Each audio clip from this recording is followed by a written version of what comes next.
మిరప మొక్కలు ప్రధాన పొలంలో నాటిన తర్వాత ఏ విధంగా ఒత్తిడికి లోనవుతాయి, తెగుళ్ళు ఏ విధంగా వ్యాప్తి చెందుతాయి, వాటి నివారణ కోసం ఎలాంటి మందులు పిచికారీ చేయాలో ఈ వీడియోలో తెలుసుకుందాము.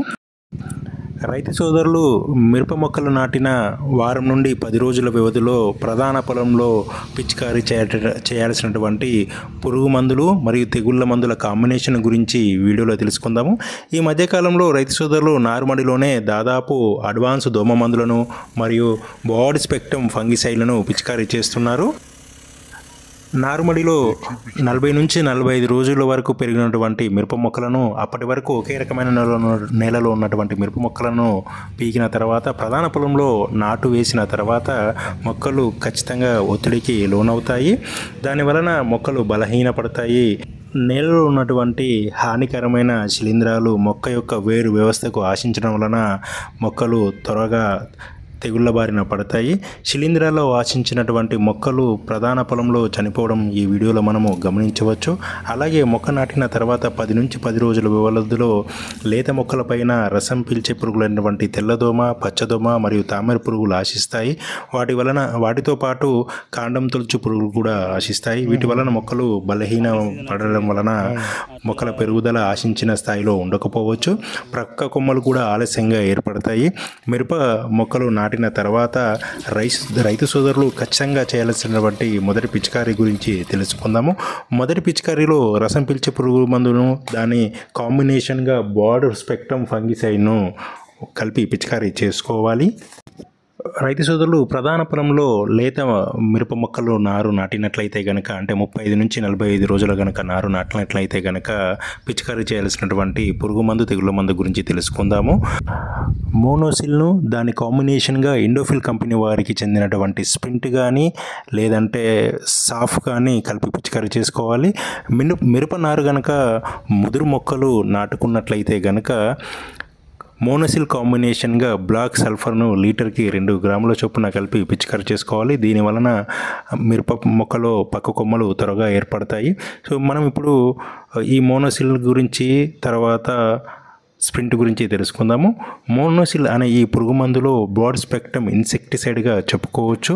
ఇందులో ఉండేటువంటి ఫార్ములా గురించి తెలుసుకున్నట్లయితే మోనోక్రోటోఫాస్ 36% SL రూపంలో ఉంటుంది. ఇది మొక్కలకు మొదటి దశలో ఆశించేటువంటి అన్ని రకాల రసం పీల్చు పురుగులను సమర్థవంతంగా నిర్మూలిస్తుంది.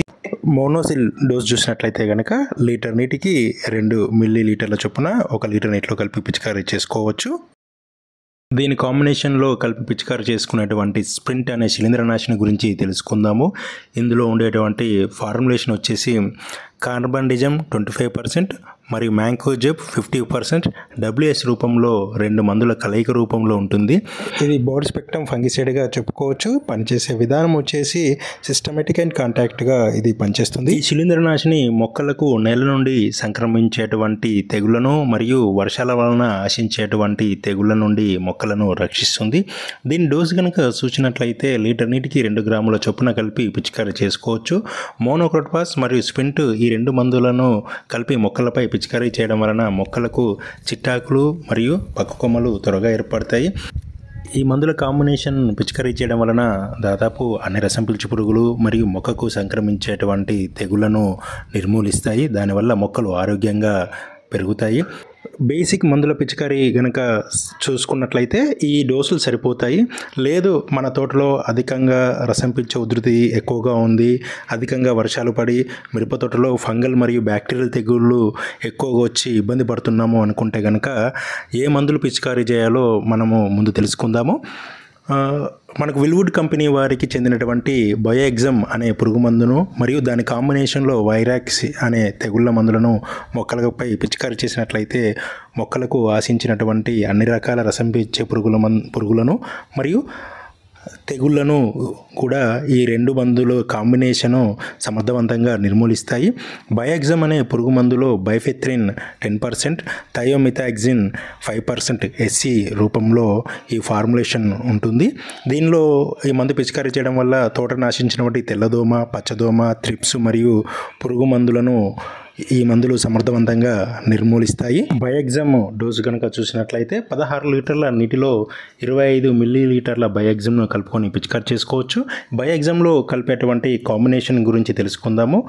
బయోఎగ్జామ్లో విరాక్స్ అనే శిలీంద్రనాశిని కలిపి పిచికారి చేసుకోవచ్చు. ఈ విరాక్స్లో ఉండేటువంటి ఫార్ములేషన్ గురించి తెలుసుకుందాము. దీనిలో ఉండేటువంటి టెక్నికల్ వచ్చేసి డైఫోకోనాజల్ 6%, వాల్డామైసిన్ 6% ఎస్సీ రూపంలో 2 రసాయనాల కాంబినేషన్ ఇందులో ఉంటాయి. ఇది మిరప మొక్కలపైన ఆశించినటువంటి బ్యాక్టీరియల్ మరియు ఫంగల్ ఇన్ఫెక్షన్ను రెండింటిని కూడా నియంత్రిస్తుంది. దీని డోసు కనుక చూసినట్లయితే 16 లీటర్ల నీటిలో వైరాక్స్ వచ్చేసి 40 మిల్లీలీటర్లను కలుపుకొని పిచికారి చేసుకోవచ్చు. ఇలా ఈ 2 మందుల కాంబినేషన్ బయోఎగ్జామ్ తర్వాత విరాక్స్ కనుక కలిపి ఈ 2 మందులను కనుక మిరప తోటలో కనుక పిచికారి చేసుకున్నట్లయితే తోటలో ఆశించినటువంటి అన్ని రకాల బ్యాక్టీరియల్ మరియు ఫంగల్ ఇన్ఫెక్షన్ నుంచి, తర్వాత అన్ని రకాల రసం పీల్చు మరియు కాండం తోచు పురుగు నుంచి మనం తోటను కాపాడుకోవచ్చు.